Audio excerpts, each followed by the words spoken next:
김윤경의 생생경제.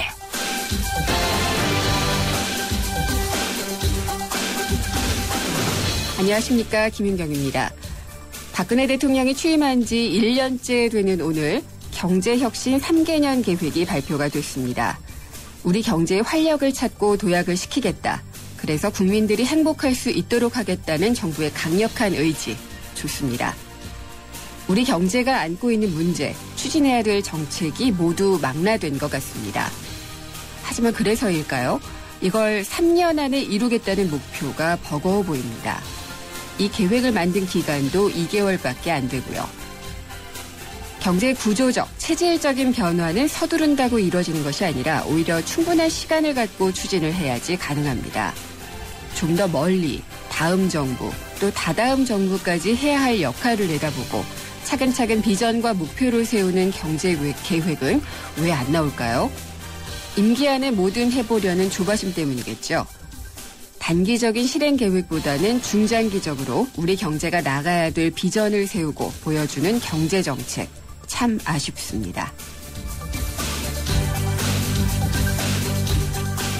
오늘 2부 경제 핫이슈에서는 경제혁신 3개년 계획을 자세히 분석해보는 시간으로 마련을 했고요. 특히 요즘 번지고 있는 부동산 바닥론, 과연 믿어도 되는지를 알아보겠습니다. 3부에서는 국민경제자문회의 현정택 부의장 연결을 해서 관계장관 연석회의에서 논의된 내용과 또 경제혁신 3개년 계획의 부가 설명을 듣도록 하겠습니다. 김은경의 생생경제 1부 시작합니다.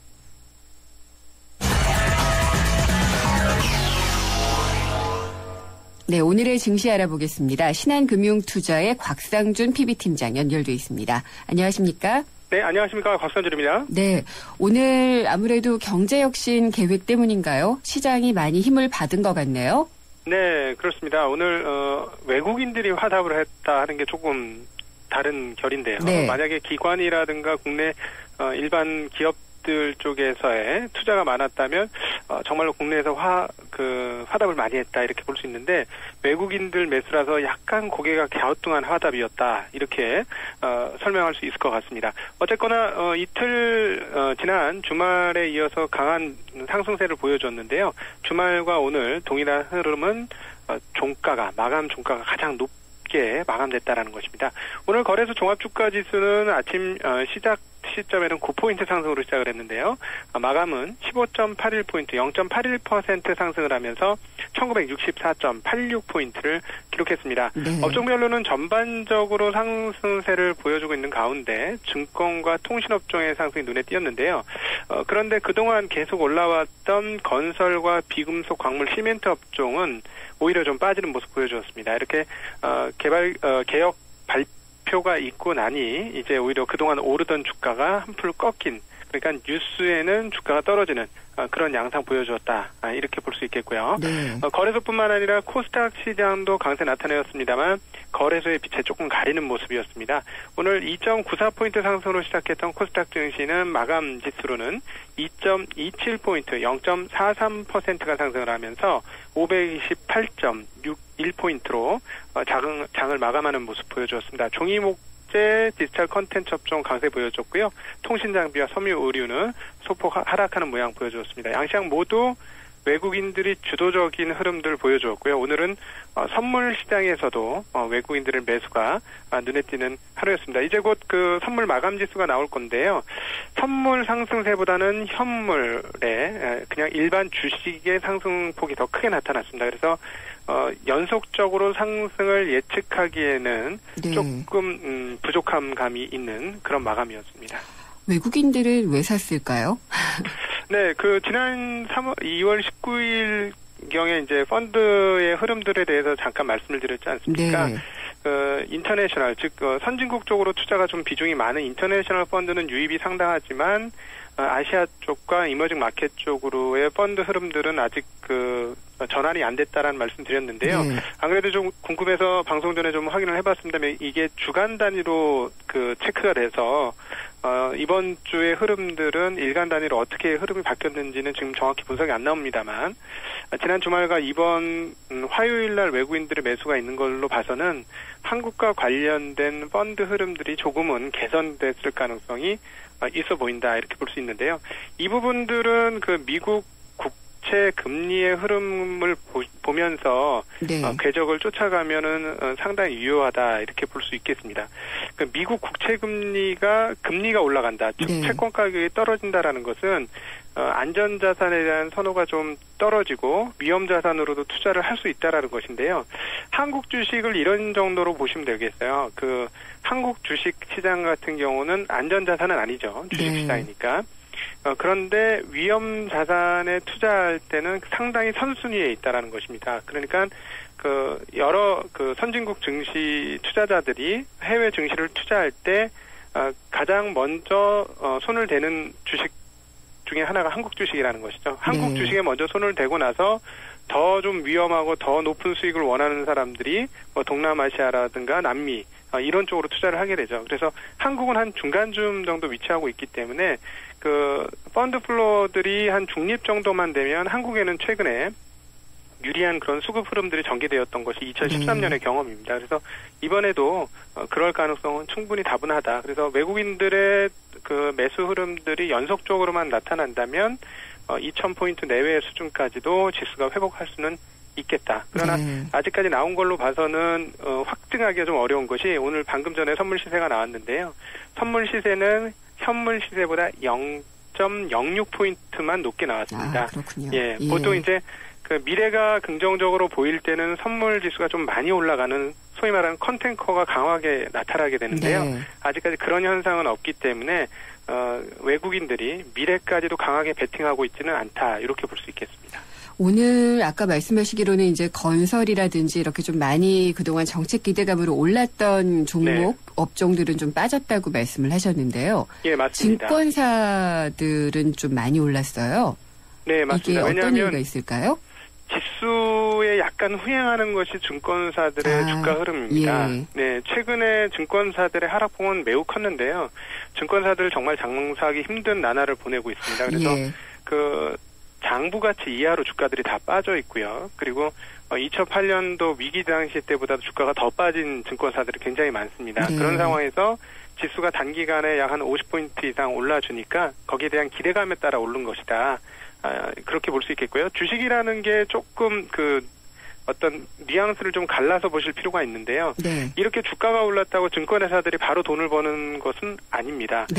앞으로 이렇게 주가가 좋아지면 돈을 벌 수 있겠다는 기대감으로 주가를 만든 것이다. 이렇게 볼 수 있겠죠. 실제적으로 증권회사들이 돈을 벌려면 거래대금이나 거래 활성화가 훨씬 더 높게 이루어져야만 가능할 것으로 판단하고 있습니다. 네, 어떤 또 통계를 보니까 부동산 시장이 올라줘야 부의 효과도 있어서 증권 시장도 오른다 이런 얘기도 또 하더라고요. 네, 지금 이렇게도 해석할 수 있죠. 최근에 그 거래 대금이 떨어진 이유가 무엇이냐를 찾아볼 때 최근에 펀드 유출이 굉장히 컸었거든요. 그러니까 결국 이것은 중산층들의 투자자가 많이 줄어들었다. 이렇게 볼 수가 있겠죠. 그래서 중산층이 줄어들었던 이유는 부채가 너무 많기 때문에 현금 유동성을 부채 갚는 데 썼다. 이렇게 볼 수 있죠. 부채에 대한 부담감은 부동산 가격이 오르지 않을 때 더 크게 느끼게 되는 것입니다. 그래서 그런 부동산 가격이 오른다면 부의 효과로 주식시장에도 플러스 영향을 미칠 가능성은 높습니다. 부의 선순환이 일어나기를 기대를 하면서 오늘 마치도록 하겠습니다. 감사합니다. 네, 고맙습니다. 신한금융투자의 곽상준 PB팀장이었습니다.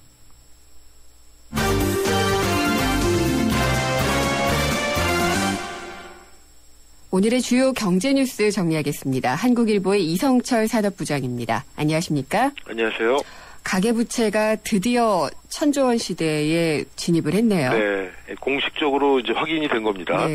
한국은행이 분기마다 발표하는 가계신용 동향이라는 통계가 있는데요. 이 가계신용이라는 거는 부채가 도대체 얼마나 있는지, 가계부채가 얼마나 있는지 이걸 이제 보여주는 가장 대표적인 통계입니다. 은행 대출뿐 아니라 뭐 이 보험사, 연기금, 대부 또 거기에다가 이 대출뿐 아니라 카드 빚, 외상 구매한 거죠. 판매 신용이라고 하는데 이런 것까지 다 들어가 있는 겁니다. 이게 작년 말 기준으로 1,021조 3천억 원으로 집계가 됐습니다. 그래서 그 전 분기에, 그러니까 9월 말이 되겠죠. 9월 말에 비해서 27조 7천억 원이 늘어난 건데 2004년 말에 가계부채가 494조 원이었습니다. 그러니까 지금 9년 만에 2배로 뛴 셈입니다. 특히 이제 가계 신용의 이 연간 증가폭, 가계 빚의 연간 증가폭이 2011년에 굉장히 많았죠. 72조까지 늘었다가 2012년에는 47조 원으로 줄었다가 작년에 다시 이 57조 원으로 늘었는데 작년에는 57조 중에 27조가 4분기에만 일어났습니다. 4분기에 부채에 늘어난 거는 지금 아마 분기 기준으로는 역대 최대 금액이라고 하는데 특히 이제 작년 말 같은 경우는 여러 가지 이제 부동산 관련 조치들이 많았지 않습니까?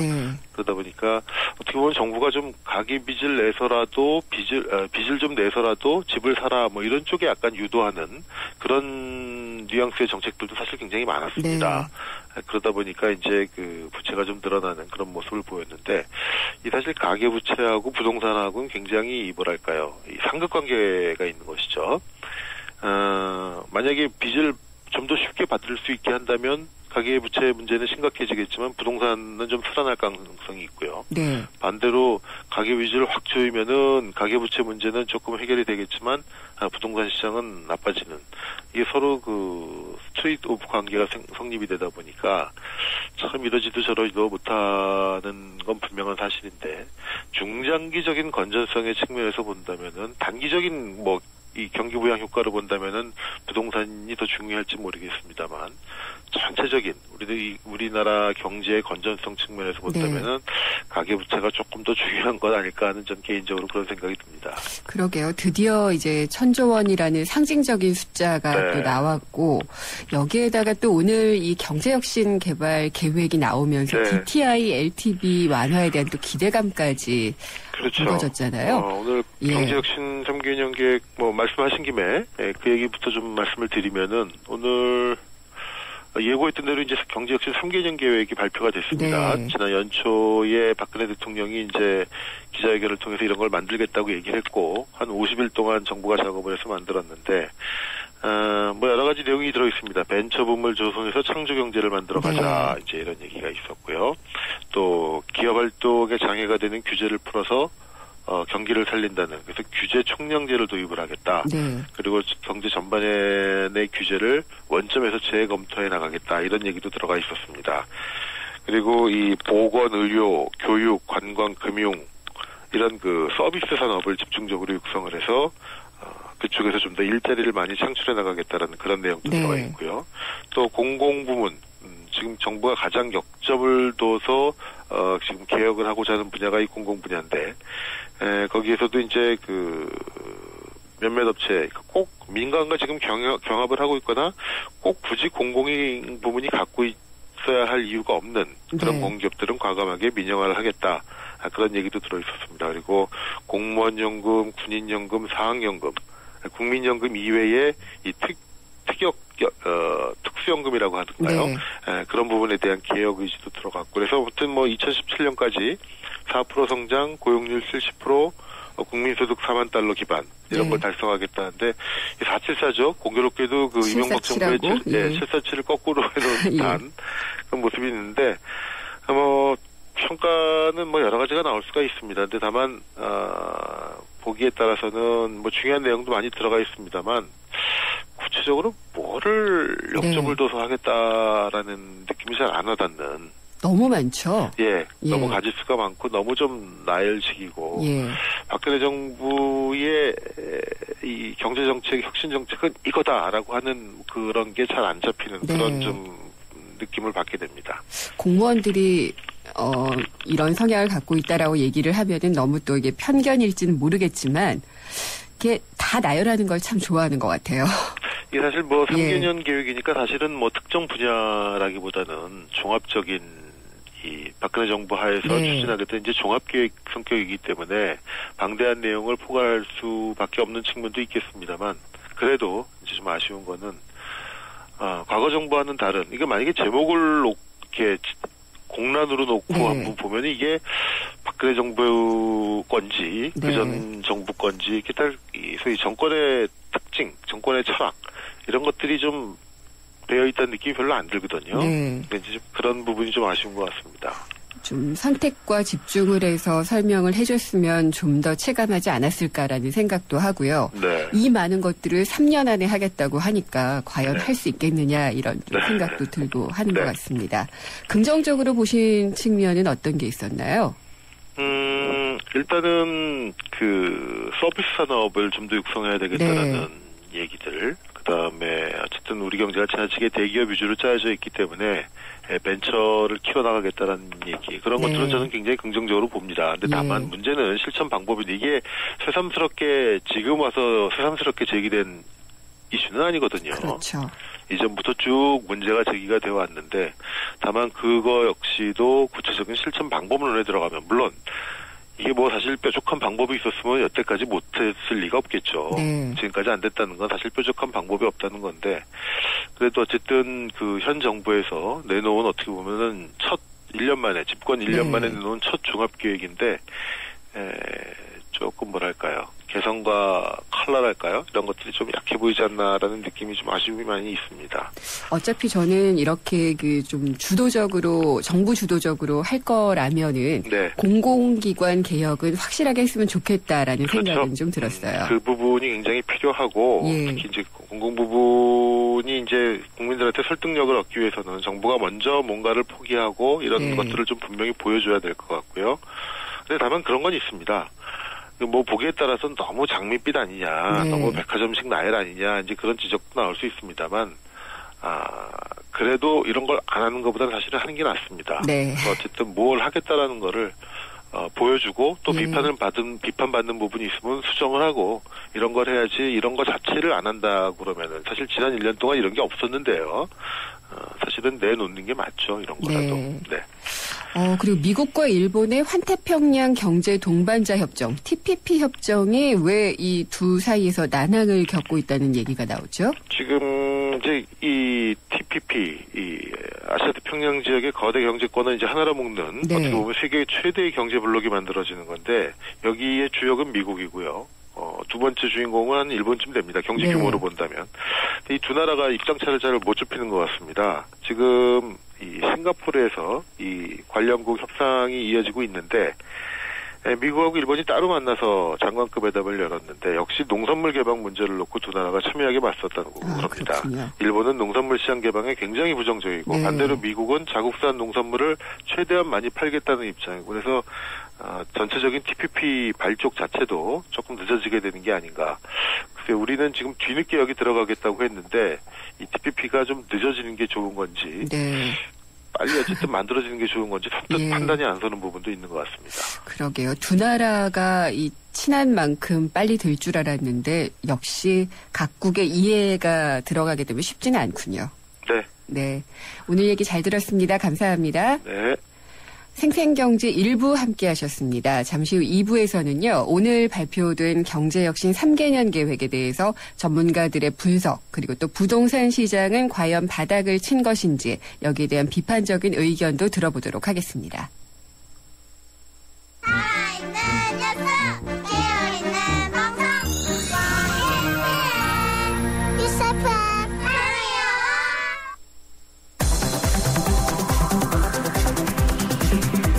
한 걸음 더 경제와 가까워지는 오후 김윤경의 생생경제.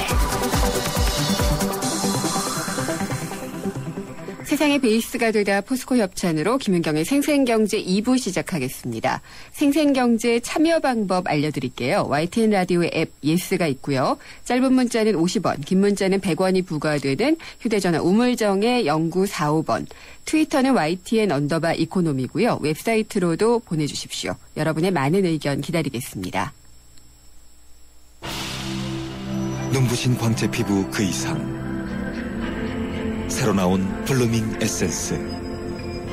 SK2의 새로운 발견. 피부 내면의 촘촘히 빛을 채워 활짝 피어나는 피부. 경험하세요. 새로운 블루밍 스킨 SK2. 김인경의 생생경제. 앞으로 3년 우리 경제의 큰 밑그림이 될 경제혁신 3개년 계획이 박근혜 대통령 취임 1주년인 오늘 발표가 됐습니다. 장밋빛 목표 좋습니다. 하지만 방향의 옳고 그름이라든지 또 실효성에 대해서는 꼼꼼히 짚어봐야지 되겠죠. 시민경제사회연구소의 홍원호 소장님을 연결했습니다. 안녕하십니까? 네, 안녕하세요. 네, 요즘 바쁘시죠? 네, 좀 그렇습니다. 네. 네. 오늘 네. 전체적으로 어떻게 보셨어요? 이 혁신 3개년 계획?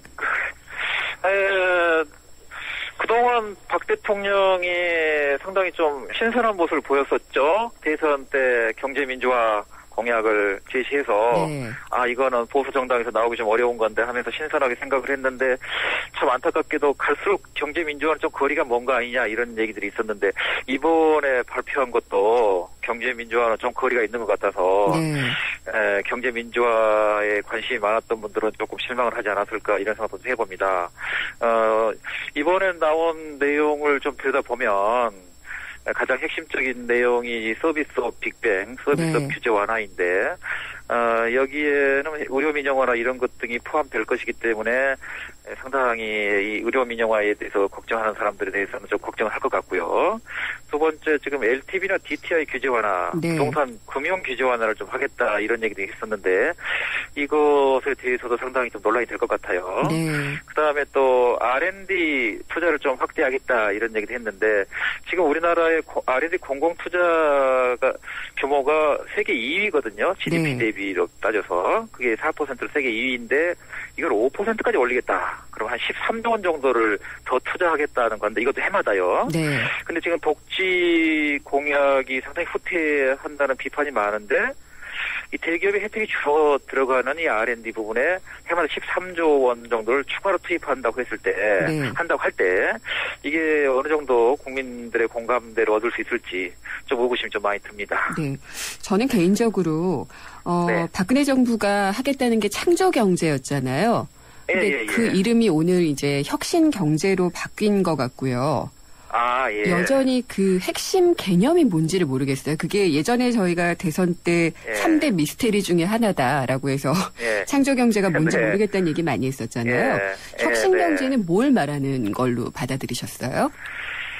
네, 혁신이란 부분은 아무래도 그 경제 효율성 쪽에 좀 초점을 맞춘 것 같아요. 네. 그러니까 경제 민주화하고 경제 효율성이라는 말이 상반된 개념은 아닌데 조금 상반되게 지금 인식되고 있잖아요. 그러니까 경제 민주화다 그러면 좀 서민 경제 중심으로 얘기하는 거고 경제 효율하다 그러면 아무래도 대기업 규제 완화를 포함하는 건데 이번에 혁신 경제라고 할 때는 아무래도 서민 경제 쪽보다는 대기업의 규제 완화나 또는 대기업 부분의 이 혁신이나 효율성을 확대하는 거 그쪽에 아마 초점을 좀 맞추지 않았나 뭐 이런 생각이 듭니다.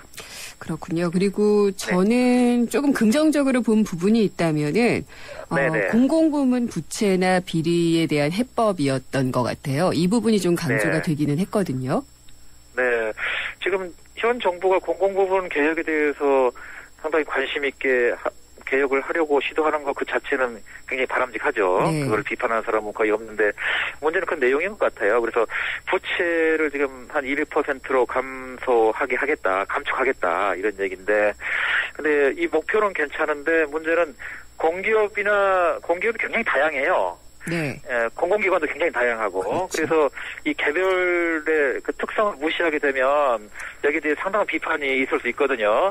그래서 여기에 대해서 좀 정교한 대안이 나와야 될 것 같고 또 하나는 지금 벌써 나오는 얘기가 낙하산 대책이 없다. 이 부분 얘기가 나오더라고요. 그래서 지금 정부 쪽에서는 임원 자격 요건 기준을 만들겠다 이런 얘기인데 아직 그게 거의 지금 구체화가 전혀 안 되고 있는 것 같아요. 그래서 좀 걱정하는 목소리 있고 또 하나는 공공부문 개혁에서 가장 중요한 것이 민관 합동을 하는 게 굉장히 중요하거든요. 그러니까 이 지배구조라는 게 굉장히 중요해요. OECD 같은 경우도 민간 합동기구의 역할, 특히 공운위 역할을 굉장히 강조하는데 지금 우리나라 같은 경우는 공공기관 운영위원회, 이 공운위가 허수아비로 전락했다 이런 비판들이 많거든요. 그래서 이런 부분들을 어떻게 구체화하고 보완할 것인가 이런 것들이 좀 과제로 많이 남아 있는 것 같습니다. 네, 공공부문 부채나 비리를 해결하겠다라고는 했지만 이제 구체적인 그런 내용들이 네. 부족했다는 그런 지적이셨고요. 예. 네, 하나만 덧붙이면, 네. 뭐, 자꾸 이제 비판만 많이 하니까, 예. 칭찬도 좀 많이 해요. 그러면, 네. 그 공공 부문에 정보 공개하겠다고 열심히 하는 거, 네. 이거는 뭐 저도 자주 얘기하는 부분이에요. 그렇게 예. 투명성을 확보하지 않으면 어떤 개혁도 안 되거든요. 그래서 그렇죠. 공공 부분에 대해서는 많은 부분들을 지금 정보 공개하겠다 했는데, 이건 좀 바람직하다고 보는데, 네. 또 막상 또 뚜껑을 열어봐야 되겠죠. 네. 예, 실천을 하는 걸 지켜봐야지 되겠죠. 예. 그리고 이번 대책들을 보면은 뭐 벤처를 육성하겠다 뭐 이런 얘기들도 나왔어요. 근데 네. 재벌 대기업에 대한 어떤 그 개혁이랄까요? 이런 부분은 예. 좀 부족했다. 오히려 이쪽은 규제를 예. 많이 풀어주는 얘기만 했다라는 그런 지적이 있어요. 어떻게 보시나요? 예, 제가 소두에 말씀드렸던 예. 것처럼 이번에 발표한 거는 경제 민주화하고는 전혀 관련성이 없는 겁니다. 그러다 보니까 대기업 개혁이나 재벌 개혁 이런 게 거의 안 들어갔고요.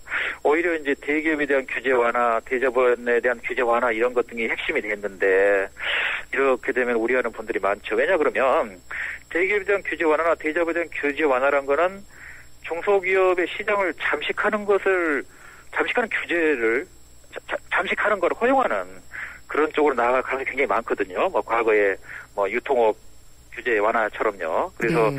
그런 부분들이 있기 때문에 이번에는 당연히 이제 이 계획의 성격상 대기업이나 재벌 개혁은 내용이 안 들어가 있는 것 같은데 그래서 이 부분에 대해서는 상당히 이제 경제 민주화에 관심이 많은 분들에 대해서는 쪽에서는 비판을 많이 할 것 같습니다. 네.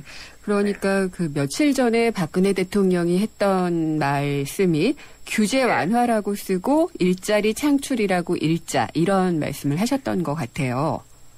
예, 그게 예. 이제 시각이 많이 다르죠. 그러니까 이제 재계 쪽에서는 대기업이나 대자본의 규제를 완화해서 일자리를 창출하자 이런 얘기고요. 네. 예, 경제 민주화를 얘기하는 사람들은 대기업들이 중소기업의 시장을 잠식해 들어가면 일자리가 늘어가는 게 아니라 줄어든다 이런 쪽이기 때문에 좀 다르죠. 그러니까 네. 이제 중소기업을 보호해서 중소기업에서 상당한 좀 일자리를 창출하자 이런 쪽이고 이제 반대쪽에서는 대기업의 규제 완화를 해서 그 영역을 좀 넓히게 해서 일자리를 창출하자는 것인데 여기에서 생각이 좀 많이 다르죠. 네. 이제 경제 민주화라는 단어 자체가 쓰이질 않고 있어요. 아, 네. 그래서 이제 경제 민주화에 관심 있는 사람들은 현 정부가 경제 민주화를 거의 포기한 건 아니냐 뭐 이런 생각들을 많이 가지고 있는데 이번 계획에서도 뭐 경제 민주화 관련된 내용이 전혀 안 들어간 건 아닙니다. 네. 예, 뭐 영어는 안 썼지만 뭐 그 일부 내용 속에는 뭐 그게 좀 녹아 들어가 있는 건 사실이에요. 뭐 그건 사실인데 그러나 전체적인 기조는 기본적으로 대기업 규제 완화나 대자본 규제 완화 이런 내용이 한 80% 이상 들어가 있기 때문에 경제 민주화를 주장하는 사람들 입장에서는 상당히 좀 아쉽게 생각하겠죠. 네. 고용 안정과 관련해서 그래도 비정규직 문제라든지 이런 게 언급된 것은 조금 그 긍정적인 부분으로 볼 수 있을 것도 같은데 어떠신가요? 네. 그런데 그것도 네. 이게 제가 이제 자꾸 비판하는 게 보완을 좀 하라는 의미에서 비판하는 네. 건데 그것도 좀 걱정이 많이 돼요. 왜냐 그러면 지금 뭐 어제 뭐 기자들한테 좀 이렇게 좀 알려진 것도 그렇고 지금 이 노사 관계의 핵심에서 노동 유연성을 굉장히 강조를 했거든요. 이번 그 문건 네. 그 계획에서도. 그리고 정규직과 비정규직의 보호 격차를 줄인다 이런 것을 좀 얘기를 많이 했고 그다음에 고소득과 전문 직종의 파견직을 확대하겠다 이런 얘기도 했고 그래서 이게 아마 노조 쪽에서는 상당히 경계심을 가질 거예요. 그러니까 무슨 얘기냐 그러면 정규직과 비정규직 보호 격차를 줄인다 이 말은 비정규직의 수준을 올린다 이런 의미도 되지만 정규직의 수준을 낮춘다, 보호 수준을 낮춘다 이런 의미도 되잖아요, 그죠? 그렇죠. 그렇기 때문에 따라서, 이런 그 노조 쪽이 상당히 반발할 가능성이 있어요. 근데 여기서 제가 말씀드리고 싶은 거는 우리나라 노동 유연성이 그렇게 많이 경직돼 있는 건 아닙니다. 그러니까 세계은행 보고서를 보면 우리나라가 예를 들면 100개국에서 한 70위 정도 이렇게 경직돼 있다. 이렇게 얘기 나오는데, 근데 퇴직금 때문에 그래요. 그래서 퇴직금 요소를 빼면은 우리나라 노동 유연성이 중상위 수준이거든요. 그래서 정부가 또 과도하게 노동 유연성을 강화하게 되면 외환위기 이후처럼 네. 노동 환경이 굉장히 나빠질 우려가 있기 때문에 이 부분에 대해서도 정부가 좀 신중하게 생각을 해야 될 것 같아요. 그렇군요. 그런 부분을 네. 조금 좀 개선을 할 수 있는 게 필요할 것 같고요. 역동적으로 혁신 경제를 살리기 위해서 나온 내용이 이제 벤처 살리기였어요. 네. 그래서 예전에 그 김대중 정부죠. 그때 네. 벤처붐이 일어나면서 우리 경제가 확 살아났었는데 그래서 뭐 또 이스라엘 얘기를 하면서 뭐 요주마 펀드를 만들어서 활성화하겠다 뭐 이런 얘기들이 좀 나왔거든요. 근데 지금 벤처 활성화 이야기를 하는 게 약간 좀 뭐랄까요 뜬금없이 느껴지기도 하고요. 저는 지난해 때 대통령이 뭐 대선 공약을 내놓으면서 창조 경제를 얘기할 때 이게 뭐 벤처 활성화하면 괜찮겠다 생각을 좀 했기 때문에 이제 조금 뜬금없기는 하지만 뭐 의미 있다고 생각합니다. 근데 이제 문제는 벤처를 어떻게 활성화할 거냐 그게 중요한데 지금 이렇게 자칫 잘못하면 또 전시행정으로 흐를 가능성이 많아요. 그러니까 돈만 들어가고 예, 그렇죠. 지금 MB 정부 때도 그랬거든요. MB 정부 비슷한 사례가 있었는데 뭐냐 그러면 지금 벤처 사업을 하는 분들의 그 불만이 뭐냐 그러면 정부가 이제 벤처 지원 정책 한다고 돈을 많이 쏟아붓는데 어떻게 쏟아붓냐 그러면 자신들의 그 정책적 목표에 부합하는 방향으로 그러니까 녹색 성장이다 그러면 뭐 녹색 성장에 관련되는 것에 그냥 엄청나게 많은 돈을 쏟아붓고 최근에 창조 경제도 해서 창조 경제 관련되는 것에 엄청나게 쏟아붓는다는 얘기예요. 그러면은 그 전에 이렇게 꾸준히 사업을 하는 사람들은 굉장히 황당한 일을 겪게 되죠. 왜냐 그러면 자신들이 열심히 노력했는데 지원을 못 받고 갑자기 뭐 정치권에 이렇게 관료들이나 이렇게 로비 잘하는 사람들이 그냥 대충 돈 받아서 흥청망청 예산 낭비하고 그럼 얼마나 상실감이 크고 효율성이 떨어지겠어요. 그래서 지금 이제 뭐 현 정부가 벤처 뭐 살린다 해서 지금 4조 원 정도를 투입한다고 그러는데 대부분 다 뭐 창업 중심이에요. 그래서 이게 아마 내실화가 되려면 벤처 사업가들이 어떤 불만이 있는지 그 사람들이 어떤 걸 요구하는지 그런 쪽에 초점을 맞추고 정책을 해야지. 만약에 그렇지 않고 뭐 과거 MB 정부 때처럼 녹색 성장이니까 무조건 이쪽에 지원해라 또는 뭐 창조 경제니까 이건 뭐 정부가 지목한 이 부분에 집중적으로 지원해라 이런 식으로 뭐 이 전시행정 쪽이죠. 전시행정 쪽으로 추진하게 되면 오히려 벤처 활성화는 못하고 예산 낭비만 많이 할 가능성도 많죠. 그러니까 이런 것도 참 유념해야 될 겁니다. 그러니까 사실 기업가 정신이라는 게 경제를 활성화시키는데 상당히 중요하잖아요. 그렇죠. 근데 중요하죠. 우리는 이 기업가 정신을 살리기 위한 벤처 정책보다는 일단 금융 지원을 하고 막 살려놓고 뭐 일자리가 창출되는 듯 하나 그 자금이 빠져나가면은 또 다시는 또 재기하기 어려운 또 그런 환경이 되기도 하고 그래서 그런 제도적인 것들이 개선이 안 되면 활성화가 과연 될까 지속적으로 이런 생각이 좀 들어요. 그것 때문에 벤처 사업가들 굉장히 고생했죠. 그러니까 김대중 정부 때 너무 벤처의 거품을 많이 키워서 그때 흥청망청 뭐 엄청났죠. 그래서 이미지가 그때 뭐 횡령 비리도 엄청났고요. 그래서 이미지가 엄청나게 나빠지다 보니까 오히려 차라리 붐이 없었으면 좋겠다. 그렇게 성실하게 이렇게 활동한 사람들이 굉장히 고생했지 않습니까? 그 뒤로. 그래서 이제 그런 것들을 타산지석으로 삼아서 이거를 너무 정략적으로 전시행정 중심으로 벤처를 살리면 안 되겠다. 정말 이 벤처 사업가들이 원하는 거, 그 가려운 데를 긁어주는 식으로 이렇게 정책을 하고 지원도 해야 된다. 그래야 성공할 수 있을 거다. 이런 말씀 드리겠습니다. 이제는 좀 얘기가 많이 되기는 했는데 창업자들에 대해서 연대 보증을 하게 하잖아요. 자금을 지원받을 때. 그렇게 해서 망하면은 더 망하게 하는 재기하지 못하게 하는 그런 제도야말로 진짜 좀 손봐야지 될 제도인데. 그래서 불행 중 다행으로 지난해 때 그때 금감이나 금융감독원에서 이 부분을 좀 손을 봤죠. 권혁세 원장 그런 분들이. 근데 최근에 금융감독 그 수장들은 그때하고 좀 캐릭터가 달라서 그런데 별로 관심이 없는 것 같더라고요. 그래서 오히려 그때 작년이 아니라 재작년이네요. 그때 권혁세 원장이나 이런 사람들이 했던 정책 이런 것이 오히려 더 나았지 않나 이런 생각을 합니다. 네, 개인적으로. 실명을 막 거론하시는데요. 네, 잘하는 건 잘했다고 해야 되니까. 그리고 어쨌든 내수를 회복시키기 위해서다라고 아마 이제 은연중에 얘기를 하고 있는 것 같은데, 전세 문제라든지 부동산에 좀 활기를 넣겠다 이런 의지가 이번 혁신 계획에서도 확실하게 돋보였잖아요.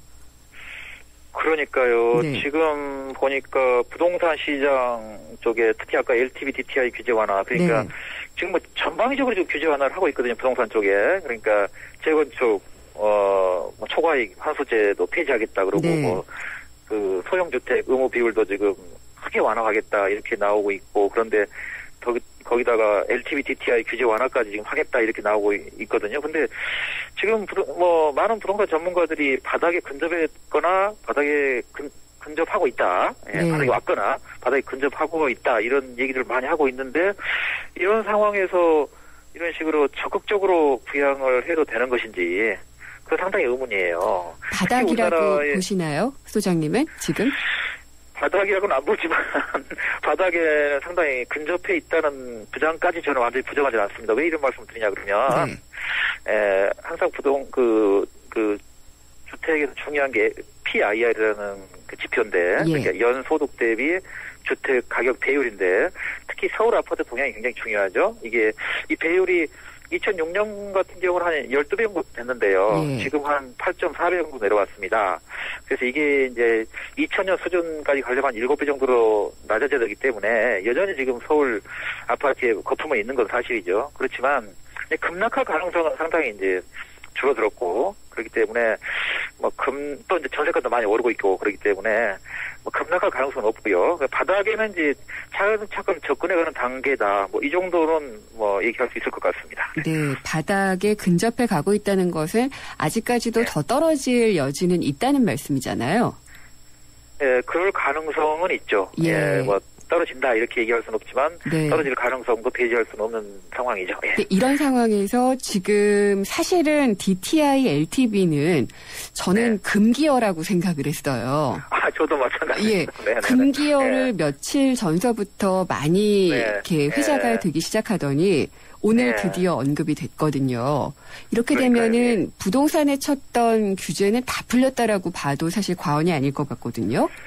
그렇죠. 다 인정했던 게 LTV DTI는 최후 보루다.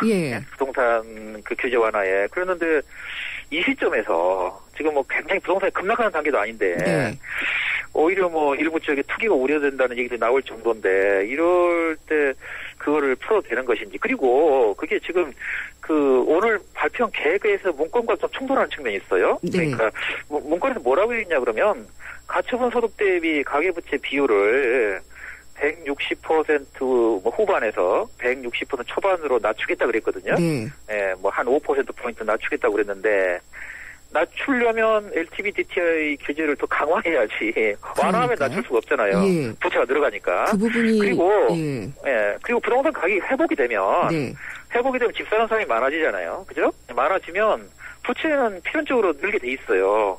그렇기 때문에 지금은 부동산 경기가 부양하겠다 또는 그렇게 된다고 그러면 집사는 살짝 많이 늘어가겠다 이런 얘기를 하려면 나는 부채를 더 LTV DTI를 규제를 강화해서 부채를 더 줄이겠다 이런 얘기를 같이 동시에 해줘야 이게 맞는 건데 왜냐하면 부채가 늘어갈 위험성이 커지는 거니까요. 달걀과 닭의 문제일 수도 있는 것 같은 게요. 일단은 지금 부채 부담을 가져도 되는 사람이 집을 산다면은 큰 문제는 없겠죠. 그렇게 되면 주택시장이 정상화가 될 수가 있을 거고 가계부채도 관리가 되겠지만 그렇지 않을 경우가 문제잖아요. 그래서 이제 4.1 부동산 대책에 대해서 제가 가장 강도 높게 비판했던 게 그게 생애 최초 주택 구입자에 대한 LTV DTI 규제 완화였는데요. 그러니까 LTV를 일부 완화했고 그다음에 그 DTI는 금융기관 자유로 맡겼다 그런데 그게 굉장히 위험한 거였죠. 그러니까 생애 최초 주택 구입자들은 대체적으로 상환 능력이 굉장히 떨어지는 사람들인데 이 사람들의 부채를 늘려서 시장의 버팀목으로 삼는다는 거는 굉장히 잘못됐죠. 그래서 그렇게 우려를 했는데 이번에 또 이 국면에서 또 규제 완화를 한다고 하니까 걱정이 좀 많이 됩니다. 그리고 오늘 발표가 된 그 4분기 가계부채 동향을 봐도 드디어 1,000조 원이 넘어갔더라고요. 그러니까 우리나라에서 부채를 안지 않고 집을 살 수 있는 능력이 있는 사람들은 급히 드물거든요. 그러니까 부동산 시장이 회복된다는 거는 매수세가 늘어간다는 것인데 매수세가 늘어간다는 거는 가계부채가 더 많이 늘어갈 가능성이 많아지는 거예요. 그러면 가처분 소득 대비 가계부채 비율은 당연히 높아지죠. 전국적으로. 그런 상황인데 그러니까 굉장히 우려되는 거예요. 우려되는 상황에서 이거를 규제를 또 금융규제를 풀어버린다고 그러니까 굉장히 걱정이 많이 됩니다. 그런데 또 소장님 그런 측면이 있잖아요. 이렇게 가계부채 측면에서 부동산 시장을 바라보면은 네. 도저히 풀어줄 수가 없잖아요. DTI든 LTV든 풀어줄 수가 없는데 일단 네. 부동산 경기를 살리면 부의 효과가 나타날 것이다라고 주장하는 쪽에서는 지금의 네. 또 이런 부양책이 맞다라고 볼 수도 있을 것 같아요.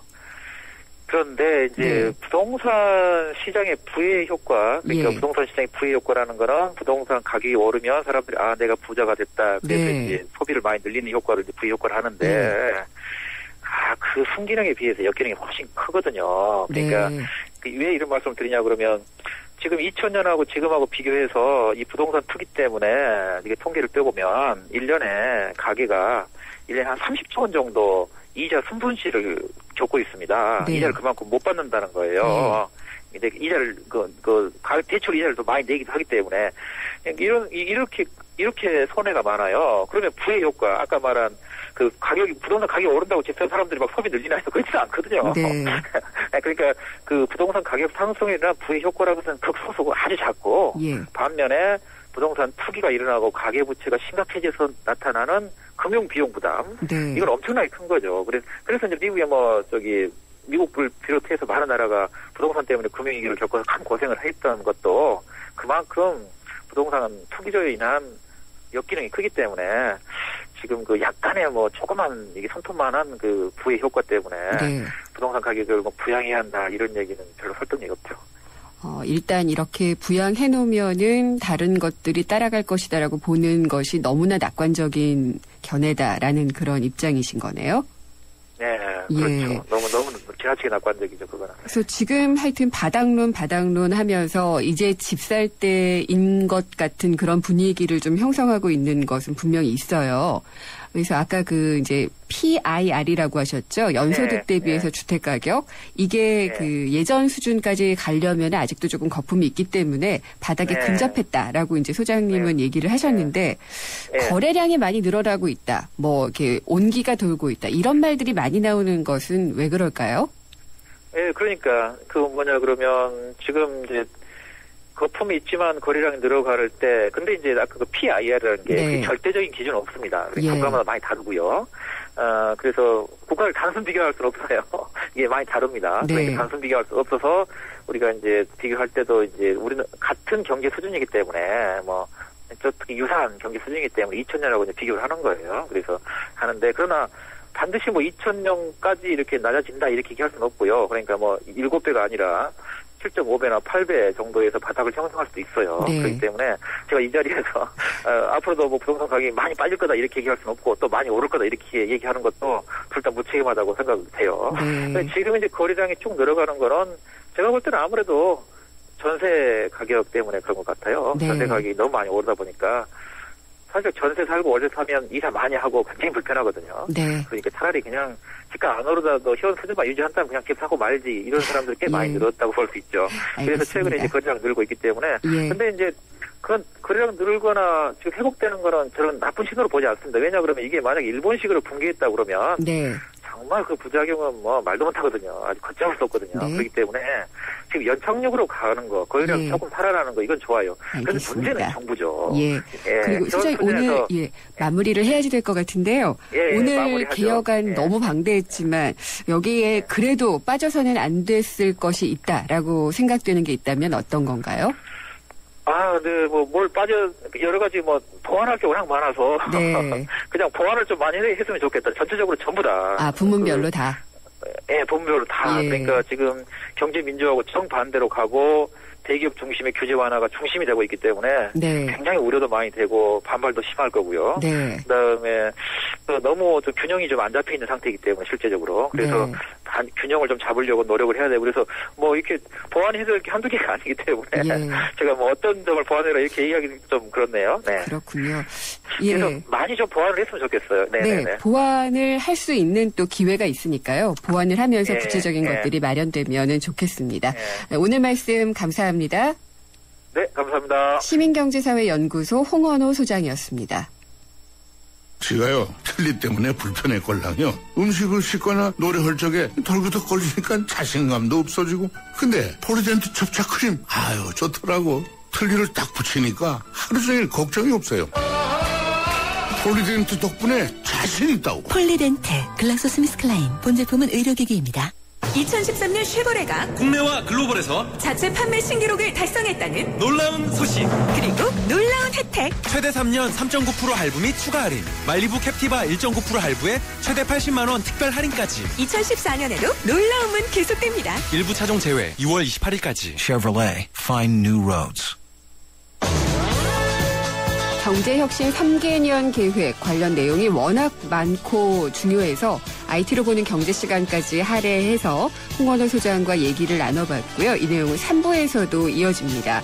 정말 촉망라해도 아쉬웠고 또 뭔가가 시원치 않았던 점이 있었던 것 같은데 국민경제자문회의 현정택 부의장 전화로 연결해서 오늘 얘기됐던 내용들 그리고 오늘 발표에 대한 자세한 설명을 들어보도록 하겠습니다. 내시 뉴스 듣고 생생경제 3부에서 뵙겠습니다.